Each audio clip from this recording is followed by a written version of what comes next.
Mi negro pasado, capítulo 4. Lucía fumaba un cigarrillo lentamente.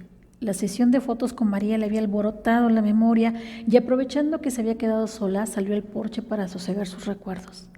En el rancho no se escuchaba ningún sonido. Todo era quietud.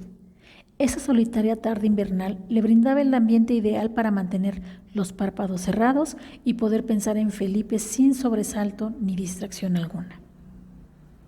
Lucía estaba consciente de que cada vez que pensaba en Felipe estaba corriendo un riesgo. Temía que por ahí pudiera surgir un recuerdo indómito que le hiciera recordar lo que no debía, lo que afanosamente intentaba ocultar.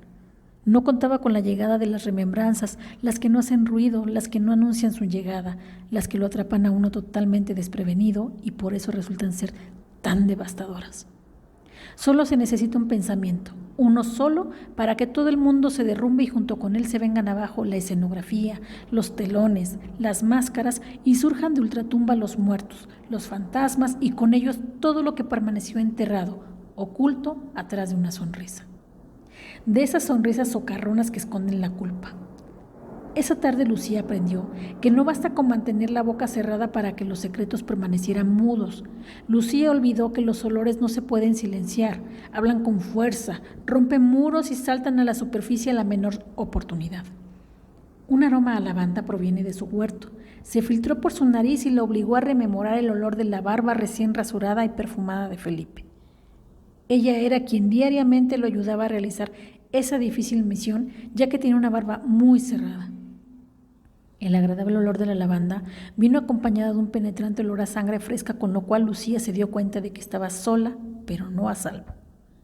María había ido a la ciudad en busca de un café que proporcionara servicio de internet gratuito.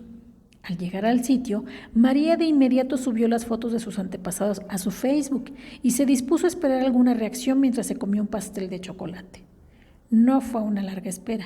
Carolina se escandalizó al ver publicadas las fotos de su supuesto abuelo y bisabuelo y de inmediato le había enviado un mensaje directo a María en el que le pedía que por piedad parara de mentir, que hacía mucho daño a la familia inventando historias, que no sabía de dónde había conseguido esas fotos de afroamericanos que no tenían nada que ver con ellas.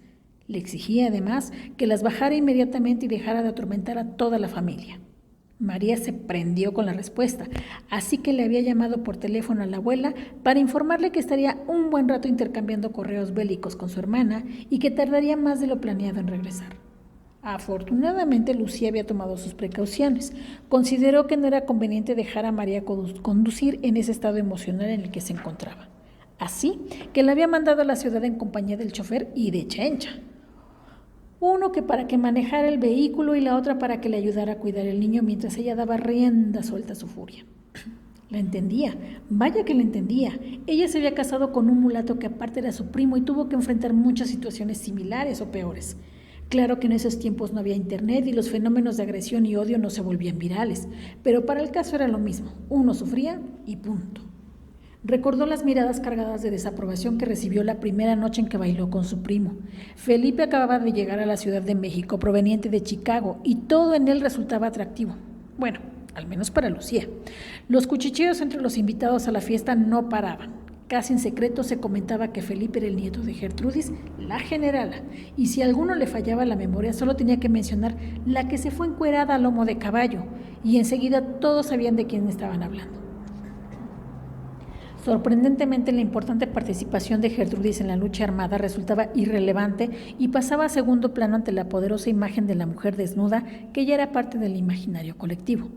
Sus logros en el campo de batalla o del activismo social se habían visto disminuidos con el correr de los años, ya que al triunfo de la Revolución, Gertrudis quedó tan decepcionada de que en la Constitución mexicana de 1917 no se le concediera el voto a las mujeres, que después de mentar madres e insultar a todos los que pudo, decidió irse a vivir fuera del país.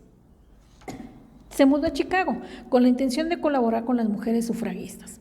Al llegar, se encontró con que la historia del sufragio femenino en Estados Unidos era complicado. Algunas organizaciones buscaban el derecho al voto, pero solo de las mujeres blancas. Y entonces buscó a Ida B. Wells, una mujer negra que había fundado en el año de 1913 el Alpha Suffrage Club of Chicago, y entonces Gertrudis se unió a su lucha. La buena estrella que siempre acompañaba a Gertrudis la hizo llegar al barrio del Hull House, el cual, a diferencia de otras comunidades de inmigrantes, estaba integrado por varios grupos étnicos que convivían en relativa paz. Mexicanos, italianos, griegos, polacos y afroamericanos se respetaban unos a otros y no se discriminaban. En ese sitio Gertrudis logró lo que anhelaba, que su hijo creciera en un lugar en donde no fuera el mulato del pueblo, pero no pudo evitar que años más tarde su nieto Felipe regresara a México a despertar todo tipo de comentarios relacionados con su aspecto físico, pero también a escribir una poderosa historia de amor con su prima Lucía. Lucía sacó de la bolsa de su delantal una carta que había escondido cuando le estaba enseñando a María las fotos de la familia. Era una carta que ella le había escrito a Felipe y que no quería que su nieta la viera. Por cierto, el papel ya estaba amarillento. Y la carta decía así: Amor, ¿te acuerdas cuando tenías cuerpo y podíamos abrazarnos? Un abrazo tuyo tenía todo el peso del cielo. Era como quedar bajo el cobijo de un árbol milenario. Era la paz, era el sueño tranquilo, era la certeza de que no había nada que pudiera lastimarme. ¿Te acuerdas cuando tenías boca y nos besábamos como locos? ¿Te acuerdas cómo nos amábamos después del beso? ¿Te acuerdas que una de nuestras inolvidables noches de amor hicimos una proyección de cuántas veces más nos íbamos a hacer el amor en nuestras vidas? Me parece que nuestro cálculo más conservador, y tomando en cuenta que estábamos cerca de los 40 años, fue que tendríamos por delante unos 35,000 encuentros amorosos. Te moriste a los 4. A los 4,535 días después, habiendo cubierto solo 9,075 de los encuentros pronosticados. O sea, me quedas debiendo 25,925 noches de amor.